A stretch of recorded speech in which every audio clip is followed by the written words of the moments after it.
Амбицията сама по себе си не е нещо лошо.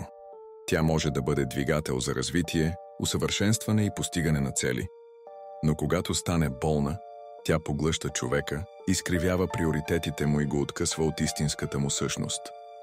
Болната амбиция се проявява, когато целта става по-важна от човешките ценности и когато човек е готов да потъпче морала, приятелствата или дори собственото си здраве, за да постигне успех. Удовлетворението никога не идва. Дори след успехи, остава празнота и нуждата от още, сякаш вътрешната дупка никога не се запълва.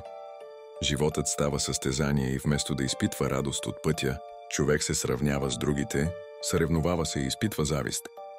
Контролът взема връх, амбициозният човек не позволява нищо да се случи извън неговия план, което води до стрес, гняв и разочарования.